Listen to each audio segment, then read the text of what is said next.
All right, how's everyone doing? Welcome back to the A to Z Poll podcast. My name is Zachary Siegel, and I'll be your host. We are looking at the way too early top 25. It's been a while since I've posted anything, so I'm glad to be back. I got some new jerseys up on the wall behind me. I've decided to rock the Sam Houston State hat. I think we're in for a very good college football season this year. If you like this kind of content, if you like college football, and if you like college football way out of season, you should consider giving the A to Z Poll podcast on YouTube a follow or a subscription, and go find us on TikTok, on Twitter, all that kind of stuff. Without further ado, like I said, this is going to be the A to Z Poll podcast, way too early top 25. I will also be posting the written aspect of this as well. Um, and I would like to, uh, start posting a little more regularly again. I kind of, in the dead of the off season, going on vacations, all that stuff. It's been a little bit, but we are all sorts of excited for college football. College basketball is winding to an end. Um, Here's by the time you're watching this, they might already know, but who wins it. But for now, we are I'm at least all ready to start talking about some college football. We still have the transfer window in about 2 weeks. That'll open up for 10 more days, and hopefully that doesn't shake too many things up. But in the future, actually, that'll be the only transfer window. We have about let's see, we have 150-ish days until week 0. So without further ado, my way too early top 25. Starting off at number one, we have the Ohio State Buckeyes. I think although they do what they've done almost every year, which is lose half their team to the draft. Uh, they're still going to be a very good team, right? They have Julian Sayin throwing the ball to Jeremiah Smith, who's going to be probably the Biletnikoff Award favorite. He's my Biletnikoff Award favorite, and uh, checking on my Heisman list, yep, he's number 3 on my Heisman list right now. Way too early preseason. I think that Ohio State under Ryan Day with and even with a new defensive coordinator is still going to be a very, very good team. And I don't see them taking a real step back. I think every single season for Ohio State is a undefeated in national championship season or bust. I do think there are a lot of Ohio State fans who think that last year was a bust because of their loss to Michigan. And that's really the only knock that you can give to Ryan Day.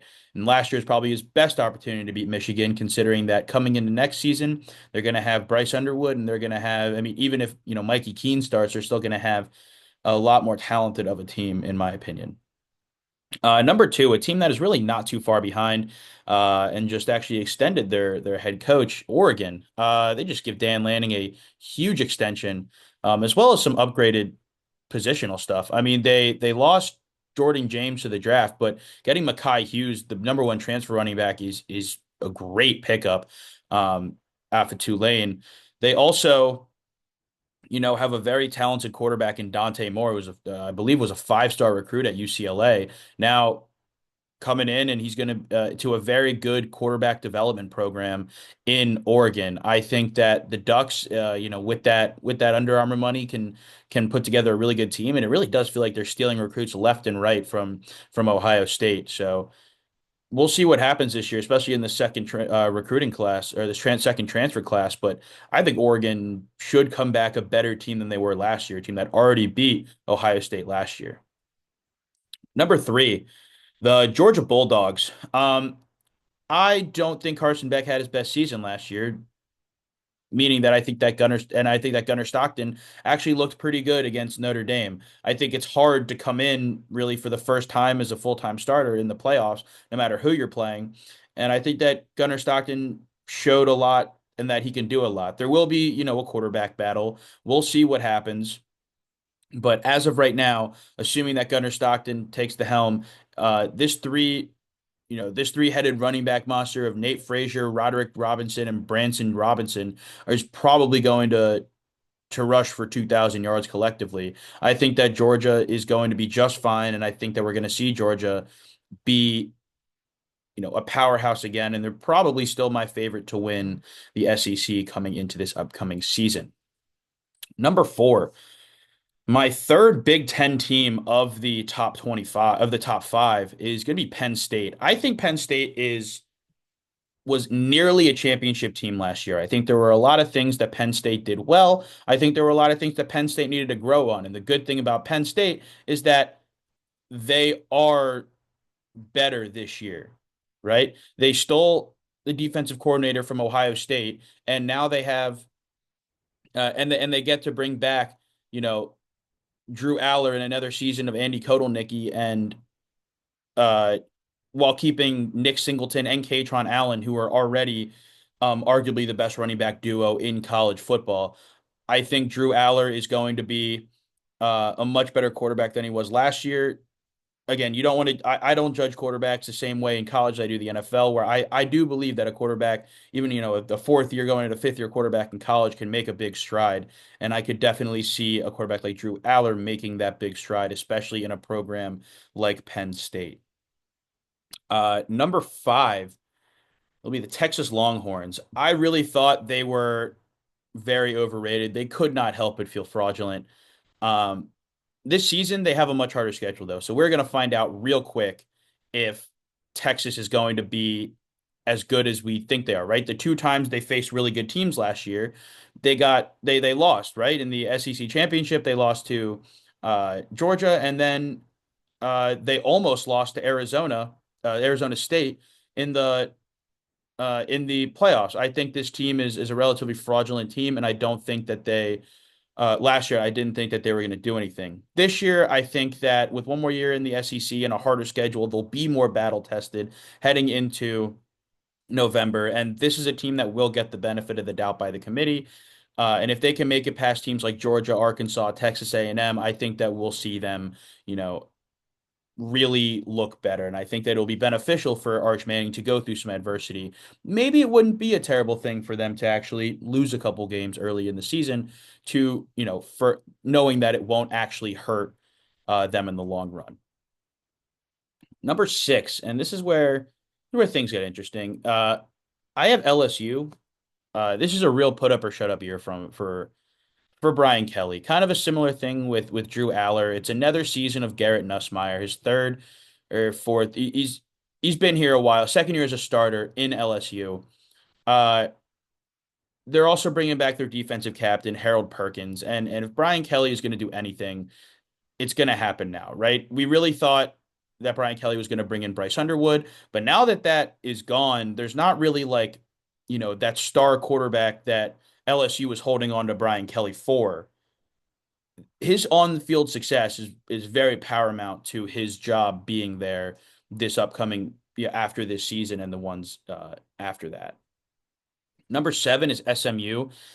I will admit this could be a little high as of now, but I do think that SMU is the kind of school with the kind of program that will go through and find a lot of talent after the spring games and potentially throw a lot of money at them. This is a school that I've been projecting will be a national championship contender within the next 5 years, if not win one in the next 5 years, because of how much money is tied up in Dallas. There's a lot of money tied up, a lot of people who are very angry about the 90s, and a lot of people who just would like to see Dallas win. They're in the ACC, which is a very winnable conference every year, and I think that uh, another year of Kevin Jennings is going to be super invaluable, uh, especially with what happened last year at against Penn State. Number eight is Notre Dame. I really underestimated Notre Dame. Um, after their loss to Northern Illinois, I really just did not know what to think about them. Um, I kind of just wrote them off, right? I was thinking, okay, well, they probably won't even make the playoff at this point. They have to win out. They have to win convincingly. And lo and behold, not only did they win, they made it all the way to the national championship, beating teams that I had way higher, like Penn State, like Georgia. And although this year they're having to move on from Riley Leonard, CJ Carr seems like a great, uh, they seem like in a great situation for him, keeping wide receiver Jordan Faison and Jeremiah Love. I mean, Jeremiah Love is going to be one of the best running backs in the country this year. They've gotten a better offensive line. I mean, I imagine their defense looks about similar. I probably should have done a little more defensive research on them. But overall, should all go well, I do think that Notre Dame will be a very good team again. Please do not disappoint me another year fighting Irish. Number nine, Clemson. I mean, it had to be there, right?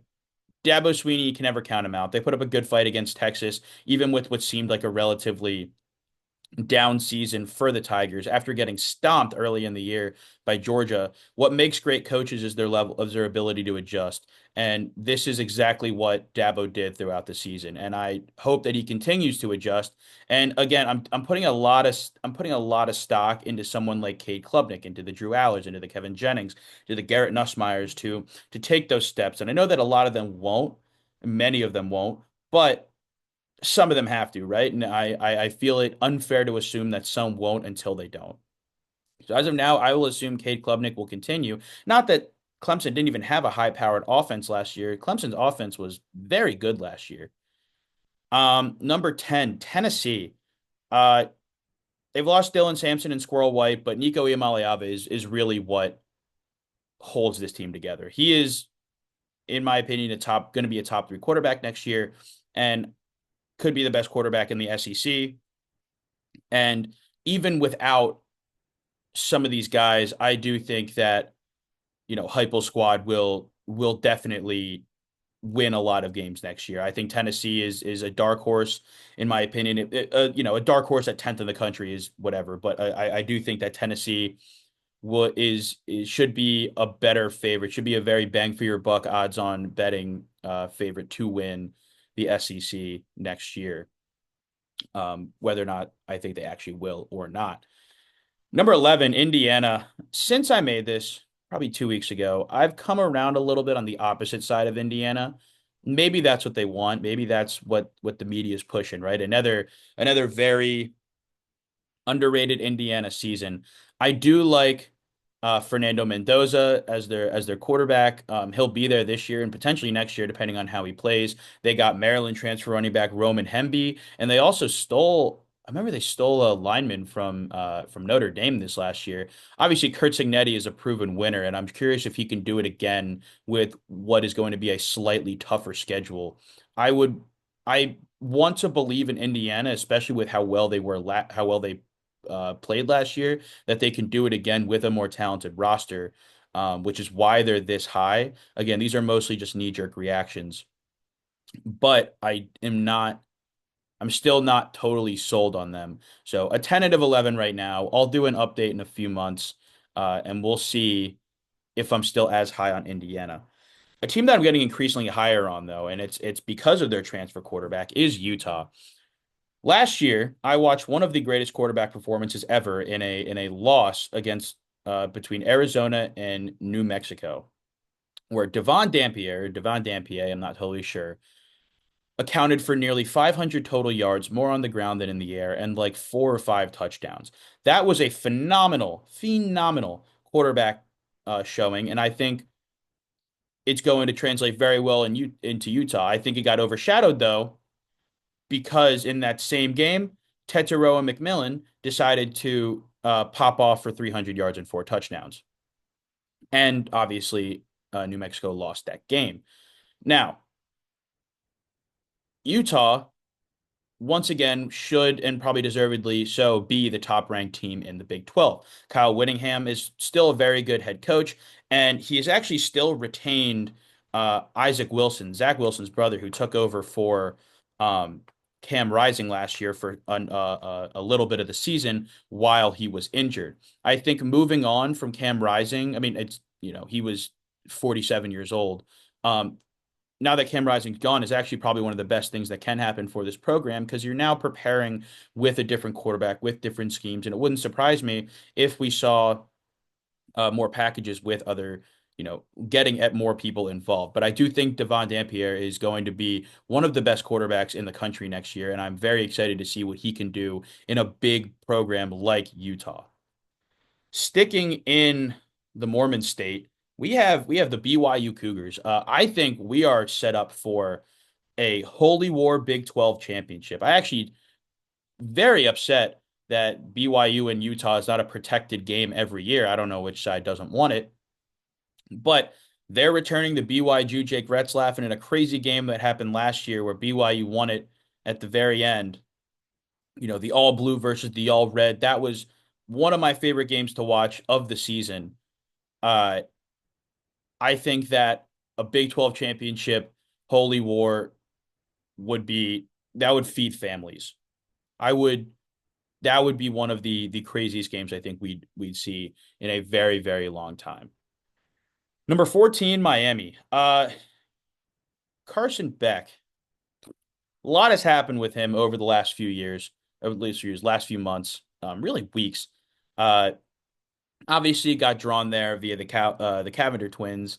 Um, I believe he was dating Hannah, and then proceeded to be less than stand up character down there, and is now kind of just in Miami. I mean, look, Mario Cristobal is a great head coach, and well, he's where he is for a reason, but they're not going to be able to rely on Carson Beck. I think if they had a better quarterback, Miami would be easily a top 8 team in the country. But because I don't have a lot of faith in Carson Beck, is why I don't have them any higher than 14th. Although 14th is still very high overall. Number 15, the Alabama Crimson Tide. How will year two under Kalen DeBoer look? I mean, this season uh, will have another year of their defense. They'll have another year under with their defense together. And like teams like Ohio State, Oregon, Georgia, Penn State at this point, they have, that unending, waves and waves of five-star recruits who are going to be able to come in and basically, fill in at the positions that need to be filled in. Right now, they have Ty Simpson um, as their quarterback, redshirt freshman. So, I mean, who knows? Maybe he'll be there a couple years. I've heard that there is a little bit of a quarterback battle, but it does seem to be Ty Simpson's job to lose at this point. Obviously, a lot of things can change, especially with another transfer window opening and Alabama just simply not being what they used to be. I think Alabama could absolutely retake that step forward. Kalen DeBoer's a winner everywhere he's gone. I mean, he turned around Washington in 2 seasons essentially.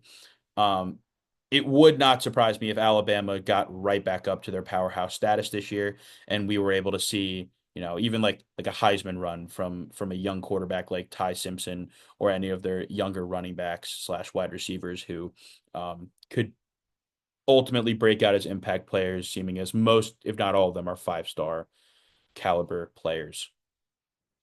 Kansas State will be our 16th team on the list.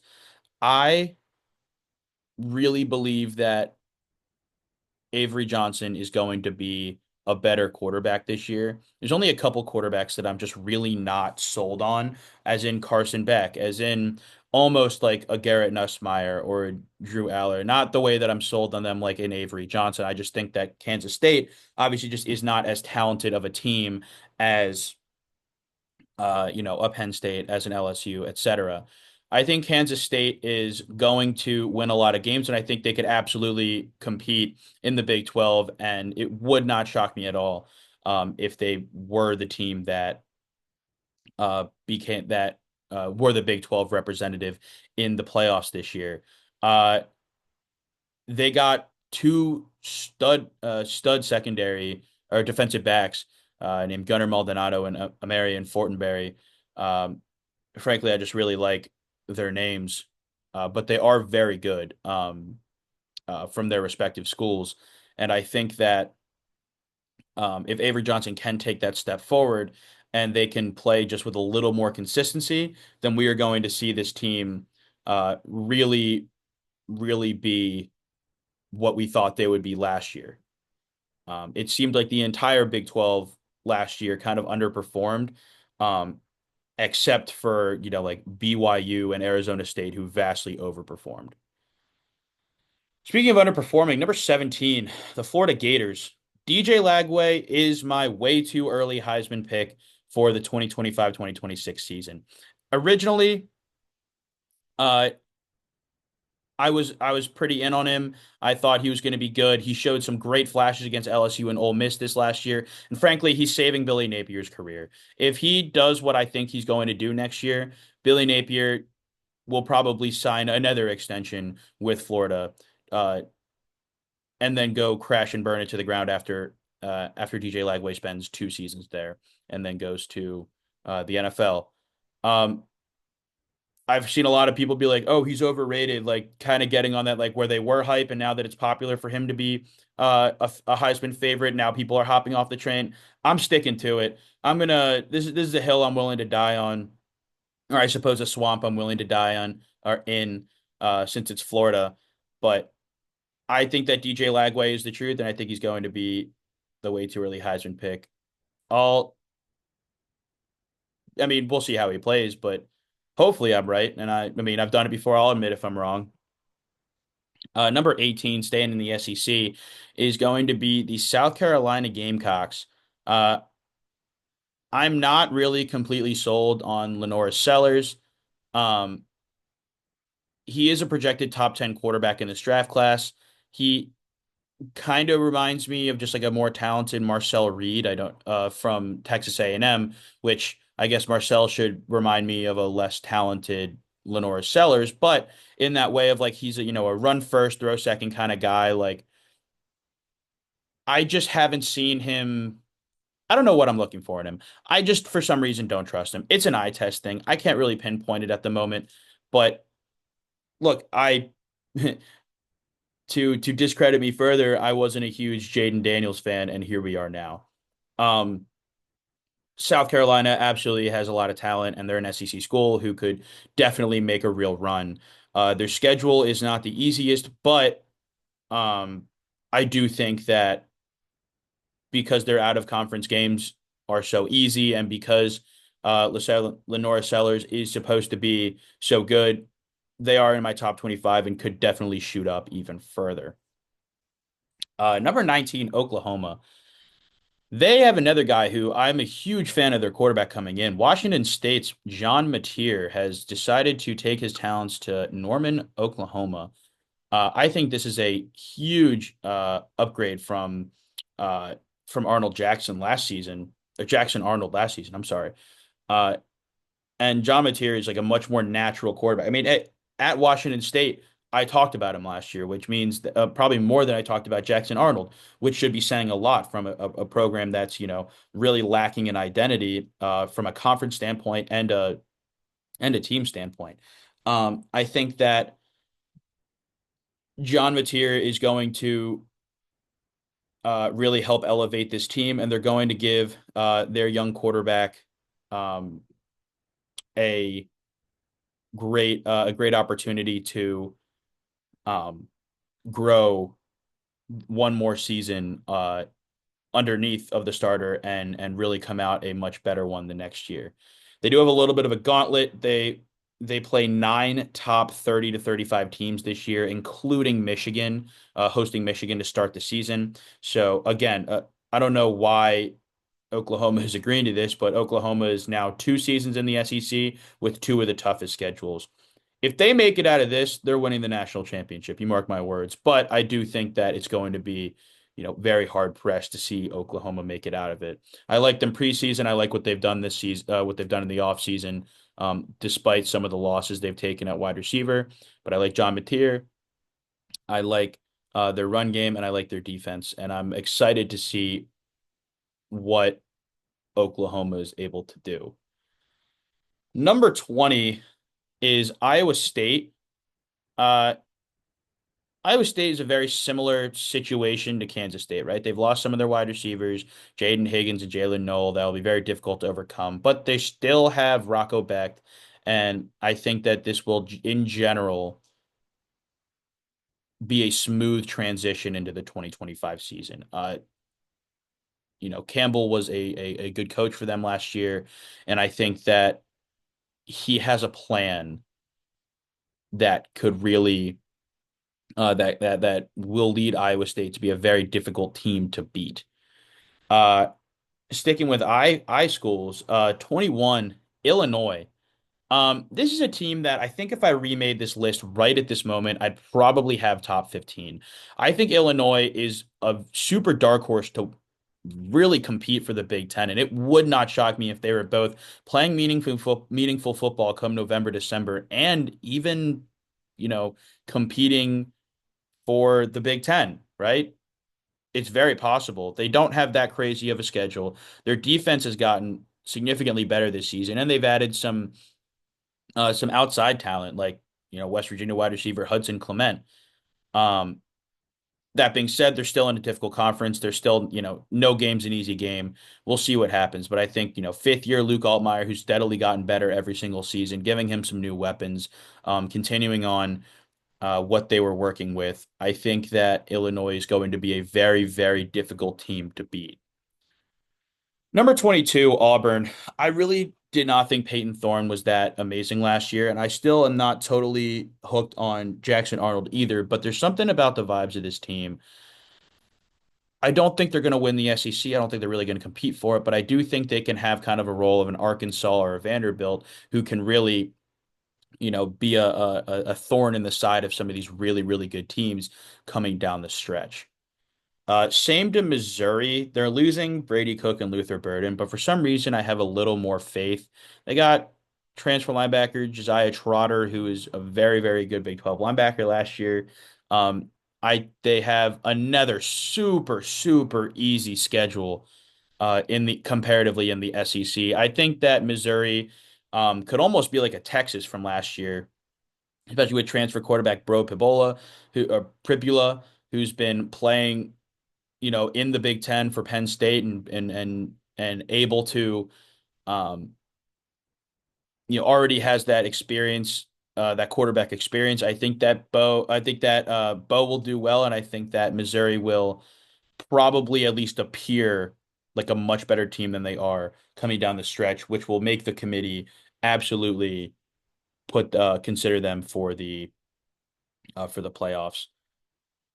Number 24, Texas A&M. I mean, they eventually have to be good, right? Getting NC State transfer receiver Kevin Concepcion and returning one of the best running backs in the country, Le'Veon Moss.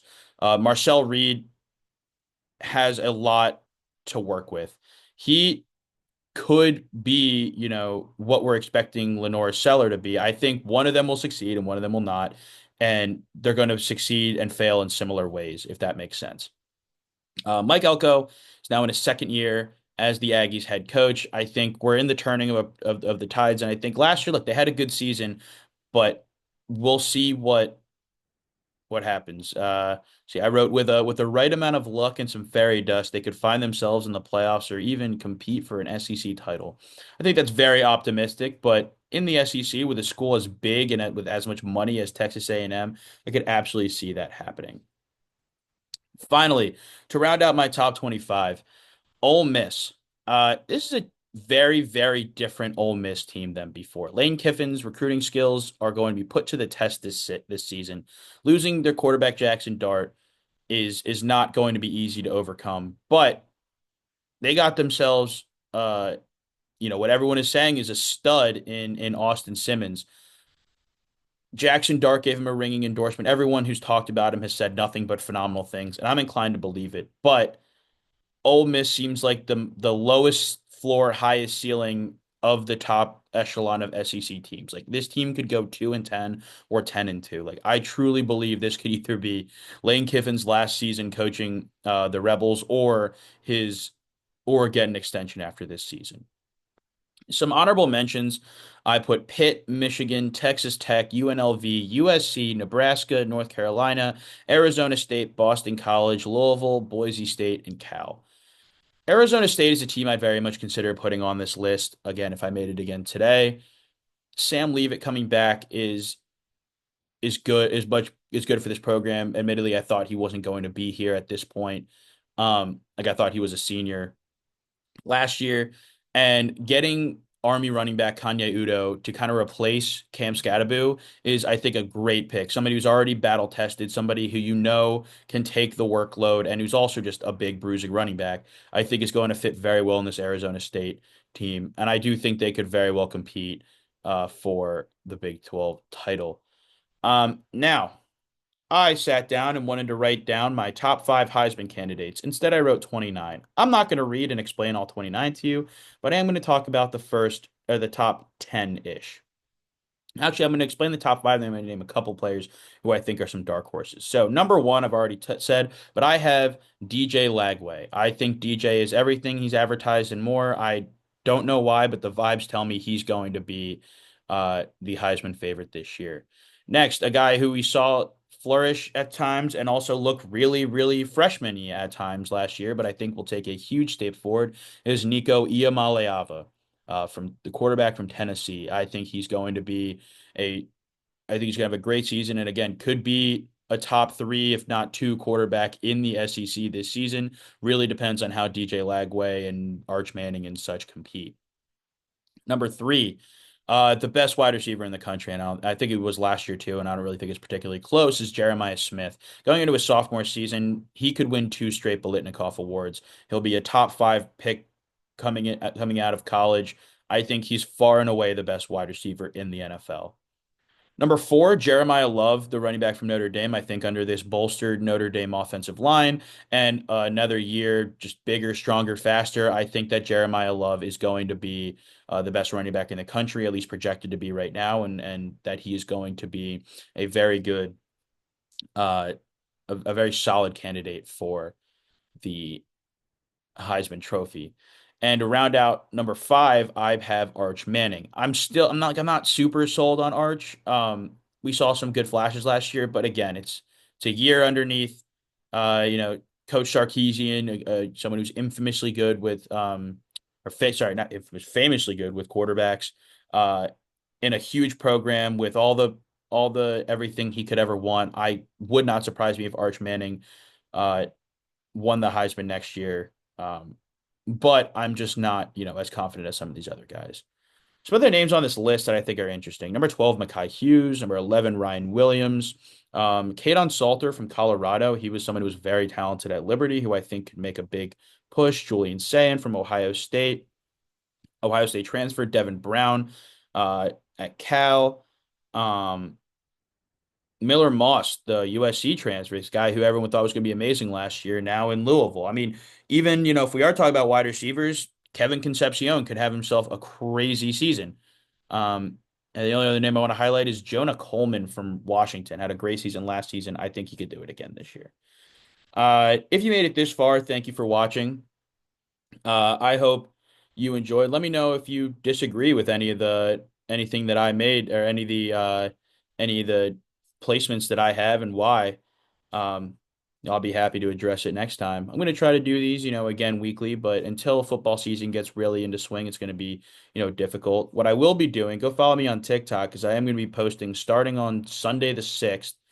I will be posting uh, about another college football team, one of the FBS teams, every single day, a team breakdown, every single day. So if you want to see your team talked about, want to see your college team talked about, go follow there. Again, thanks for watching, and I hope your team does well.